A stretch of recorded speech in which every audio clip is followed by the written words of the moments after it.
Hello and welcome to the Kerry Garden Show. Alan Finn back with you here again on Radio Kerry and of course on our Facebook page. Hope you're keeping well, hope your garden is looking good.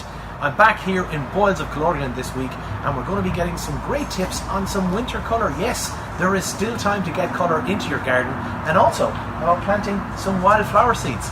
Let's go talk to Trish and Jer.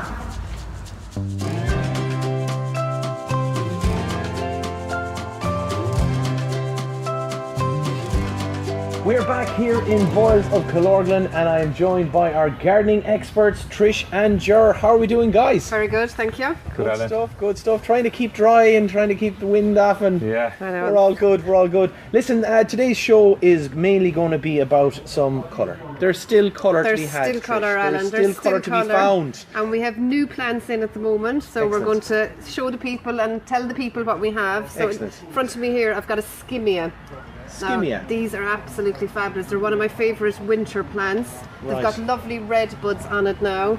And then in January, February, the buds open up into a white flower. Okay, so they're actually buds. They're actually buds, right, yeah. And they stay like that. And they stay like that, so they're lovely around the Christmas time because they've got the red feeling. And when the white flower comes out of it, it's actually scented, so it's fabulously scented. Wow. So it's beautiful.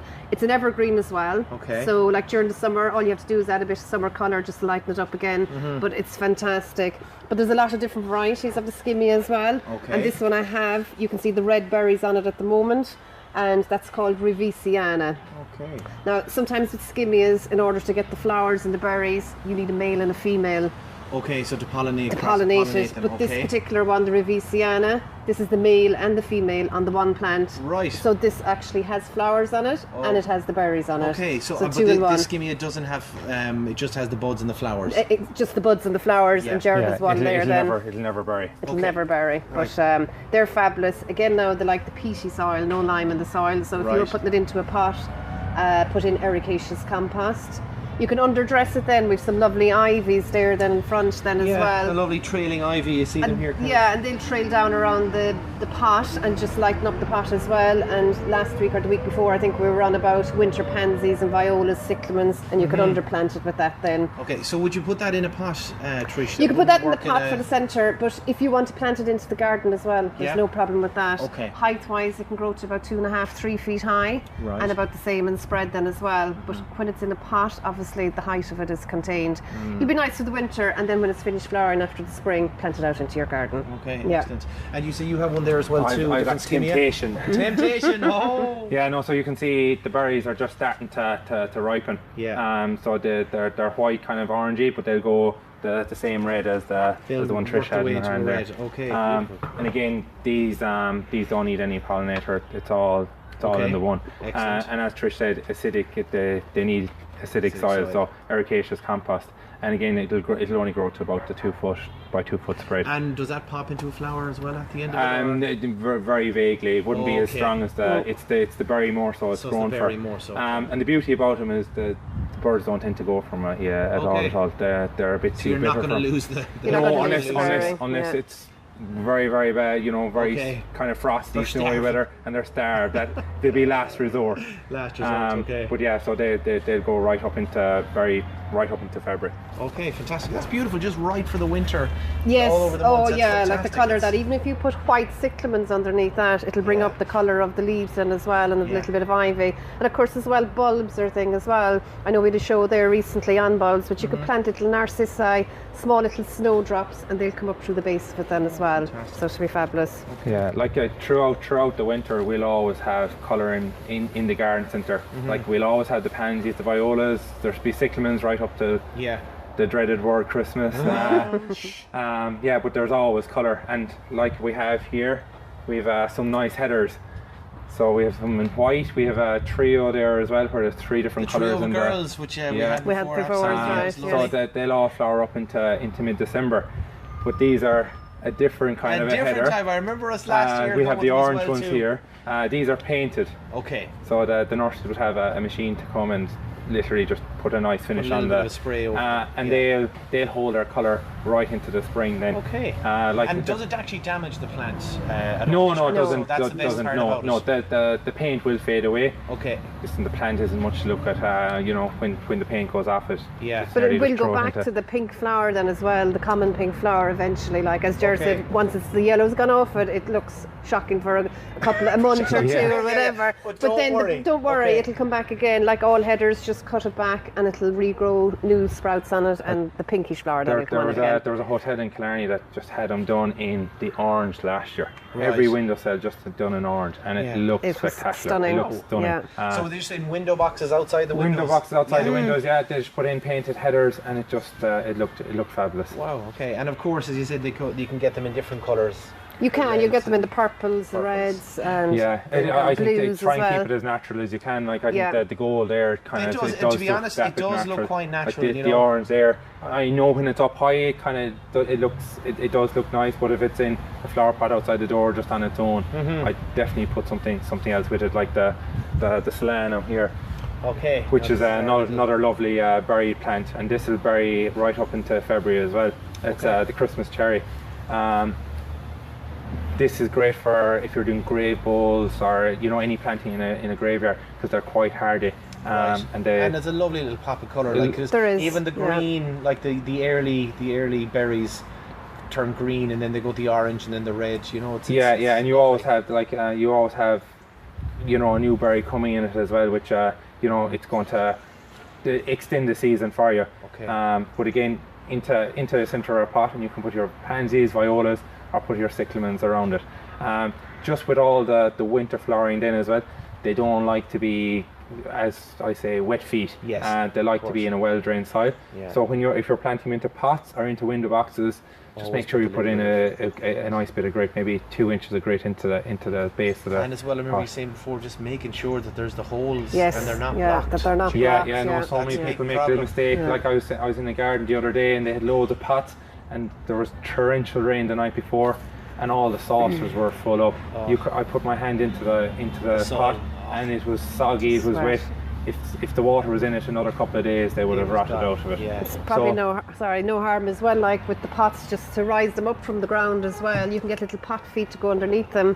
So as Jer was saying, like if there's so much water or rain or whatever, it can drain out from underneath it then as well. And that also helps with the frost as well. Yeah. I know it's a little bit early yet to be talking about frost, but sometimes if you have a pot on the ground, even though the pots are frost-proof, if the water is lodging around the base of the pot and that freezes, that's what kind of cracks the pots. Okay. So if you've lifted the pot up off the ground and the little feet, the water's draining away, there's no water around it, and the pots will be perfectly fine then. Yeah. And any saucers, and if people still have saucers underneath their pots, remove them now for the winter. It's only going to create big problems. So the saucers, as you say, they held a purpose when they maybe over the dry period, but as soon as it gets to this, when we start getting the rain and it comes more into it, take them out, because you know that the plants just constantly have wet feet, and they just don't get a chance to recover and put out new roots, so they're never going to be healthy. I suppose the other thing then as well is like pots maybe with boxes in it, or large bay laurels or anything like that. Keep an eye on the watering of them over the winter time, because if you can imagine now, you've got a large bay laurel and it's a big round head in it. The rain is falling on the head, and it mightn't actually go down into the pot, or if it's up close against the wall or under the eaves. So always check the watering of that. A lot of people lose their plants in the winter time because they think, oh sure, it's pouring rain, there's no need to water the plants. And just to keep an eye on them. Absolutely.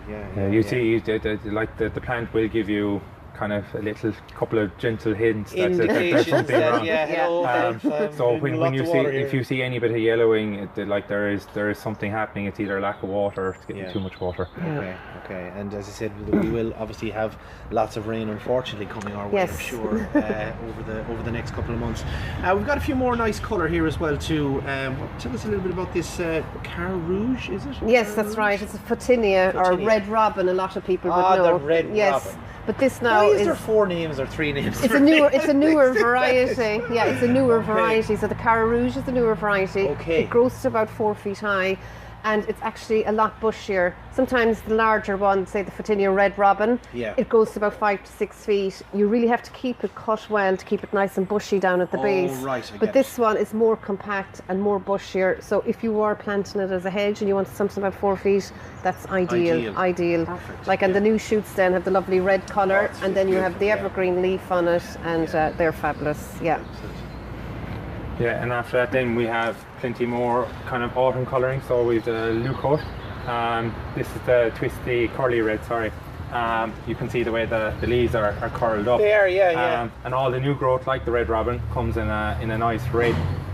So over the next few weeks this will go completely red. Oh, wow. And then it'll just revert back to the green then for the winter spring. Yeah, so green then goes to the little kind of browny colour. So that's another ideal plant for it to put into pots, because it doesn't grow too tall. You're only looking at about 2 foot, and it doesn't get very wide either. You're only looking at about 2 foot spread. So pots are just a nice bit of colouring in the garden. If you have a lot of greenery this time of the year, just nice to have that red just to glimpse out through the greenery. And even in small little gardens as well too, you know, it's nice to have the pots kind of just outside in a nice little kind of area. And just a pop of colour, and just again, if it's a big pot, just to put a few bits of bedding in around it, just to give it a lift. This is another Leucote now. It's the same family as the one Jer's just been talking about it, but the leaf is different. It's long and elongated. Yeah. But again, it has the bright purple? And it goes that colour then. Stunning. Lovely winey colour. Very nice. And again, ideal for your pots or planted in the garden then as well. But they're fabulous now, the both of them. Did I catch the name of that one? It's a Leucote, Burning Love, that's right. So that is beautiful, and as Jer says, just look out in your garden now, and a lot of the perennials would be dying down, which would have given you great colour like for the summer. And as we say, come in here, have a look, see what's in colour at the moment, see what's changing colour, and add them into the garden. And it's always nice if you've got perennials, say, that are dying down in the winter, you need something evergreen in the bed then as well, and just to give you that bit of extra colour. So there's plenty of shrubs there. If you just want to come in. Excellent. And what's this little small one down here? This little. This is a really dainty little one. It's a new cultivar that kind of came out in the last couple of years. It's called a Parahebe. It's from our Umbrella Bloom range, but it's a lovely, lovely white flower. It's a very similar leaf to the traditional hebe, but the flower is very, very different. It is very different, and it just gives a lovely pop of colour this time of the year. Again, just to put into your pots, or just add a bit of colour to your shrubbery. White with a little purple. But no, it is, and like they're very dainty looking. Then just as a well. lovely little kind of a pinky, purpley tinge in the centre of the leaf. Excellent. Now we're also going to talk about thinking forward a little bit, Jer, because you've got a fine big box of wildflower seeds. Yeah, so like when you're planting your lawn, you kind of always kind of look at March, April to plant, and September, October. It's the same for wildflower seed. It's a good time of the year to plant. Soil temperatures are good, and it just gives us a chance to get established in the ground. So you get a good bloom kind of early to midsummer next year. So it'll be just to get them into the ground and get them into established. Then you put on a bit of greenery. Nothing is going to pop until the spring anyway. No, but it's just a good time of the year to get it done. The actual plant itself then will be stronger, and it will be bigger, and you'll have more flower in it then next year as well.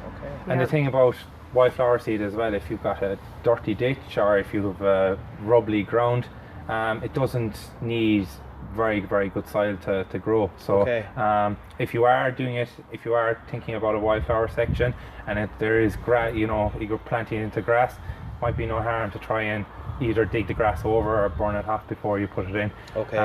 But if you've an area, ditches or anything like that you want to just enhance, it's perfect for that. Perfect this time of year to do it. Excellent. I suppose actually I had a customer in yesterday, and he was wondering, people that have already sown the seed of wildflowers and have had wildflower seed this year, he's wondering when to cut it. Do you know, like you leave them grow. So absolutely. The best thing, as I was saying to him, is to leave it seed out first, because it's the seed then that will come again next year as well. So you're talking about maybe the end of October, end of October is when you cut it down. And we've also got some fine big bags of bulbs. We were talking about them there 2 weeks ago. The 20 kg bags are in, That's lads. right, yeah. If anybody's got big areas, we have the large bags in now of mixed daffodils, yellow daffodils, we've got tulips, we've got lovely alliums. The alliums as well, we didn't have them the last time. That's right, yeah. The alliums now are absolutely fabulous. They've got a big, huge globe purple flower on it with a big, tall, elegant stem on it. A lot of people would have seen them there in the roundabout going into Killarney, and every year they're all asking, so you can plant them now as a bulb. But again, when planting alliums, you want to put in plenty of grit into the soil. You can plant them into pots then as well, the smaller variety. But they are stunning. And that's one question. I keep meaning to ask this. A bit of grit. Do you guys sell? Do you get sell, little bags? 25 kilo bags. 25 kilo bags, and it's just a case of just kind of mixing it in with your soil. Perfect. Yes, excellent.